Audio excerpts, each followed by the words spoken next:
Look, I didn't want to hit you, man. Shut the fuck up! Think you was gonna get me, motherfucker? Huh? You just got killed by a Daewoo Lanos, motherfucker! How you like me now, huh? Well, man, amigos, pretty short chapter today.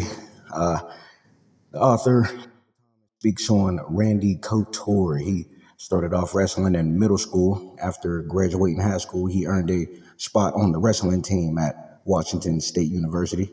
During Thanksgiving break, he had gotten his ex-girlfriend pregnant.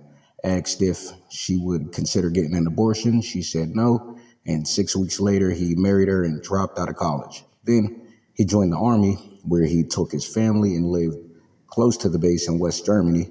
He joined the All-Army wrestling team, which competed at the Olympics every 4 years. Couture became the third-ranked wrestler in the United States military for his weight class.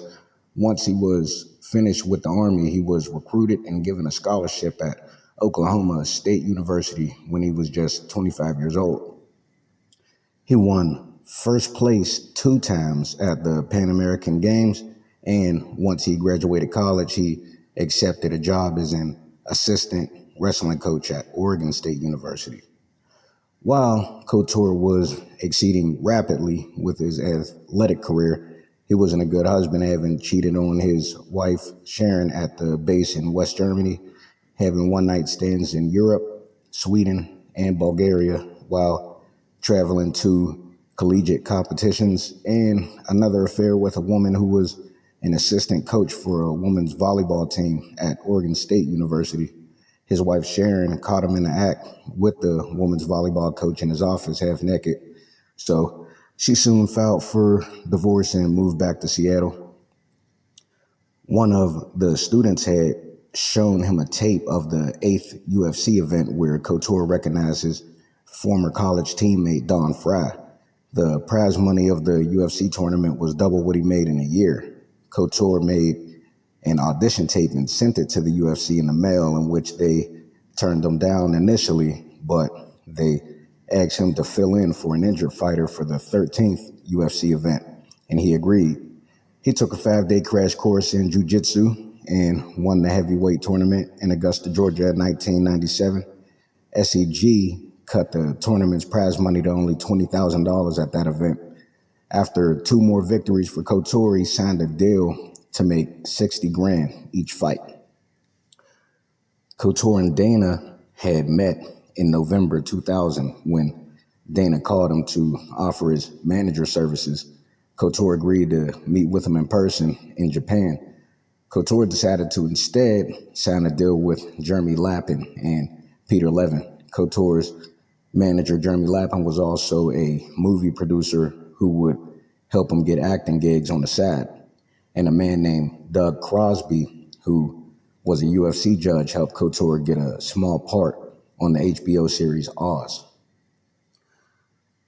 Dana White did not like dealing with Couture's management team and wanted to do business with Couture without them in the picture, but Couture declined. His management team said Dana White had been aggressive, unprofessional, and would start yelling, screaming, and cursing.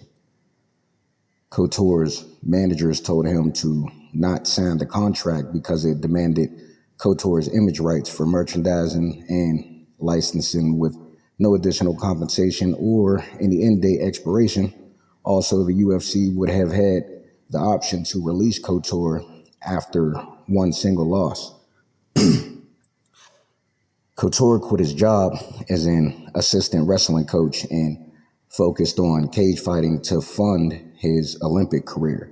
Bob Merowitz and John Peretti tried to persuade Couture into taking $25,000 for his title defense instead of the $80,000 he was contracted to earn.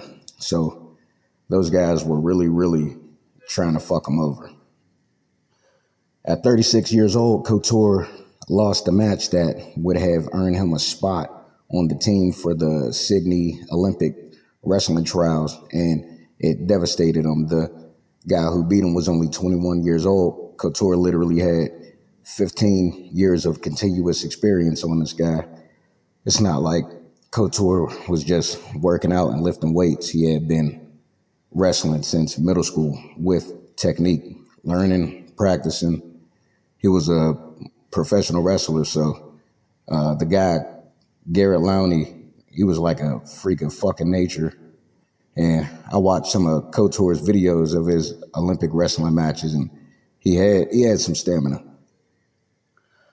Randy Couture says, and I quote, "I think it's time to focus on something else," unquote.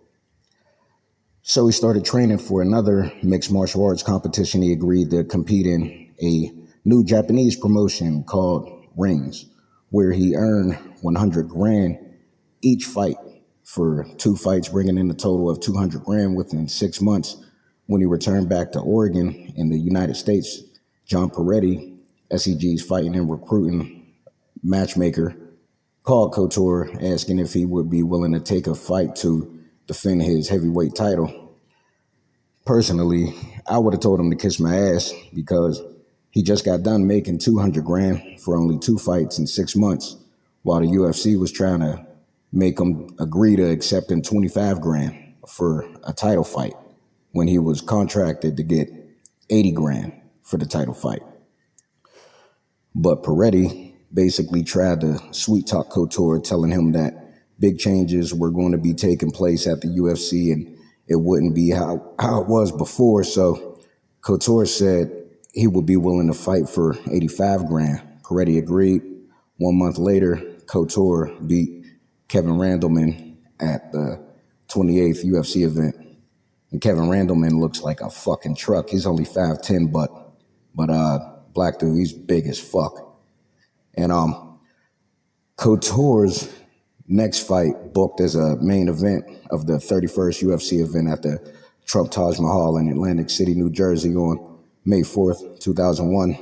37-year-old Randy Couture fought a Brazilian 28-year-old man named Pedro Rizzo, which was a championship bout. So it was 5 rounds, 5-minute rounds, and it was a hell of a fight.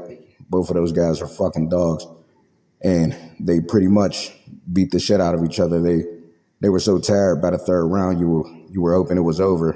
Then you realize it's a championship bout, so there's still 2 more 5-minute rounds left. Randy Couture won that fight by unanimous decision, which means no one got knocked out or tapped out, but the judges gave Couture a higher score than Rizzo. The UFC named that fight the fight of the year for 2001.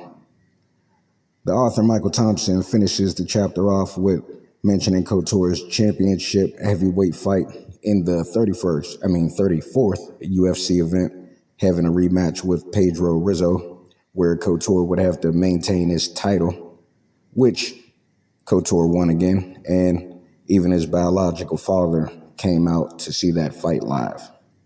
Pretty short chapter.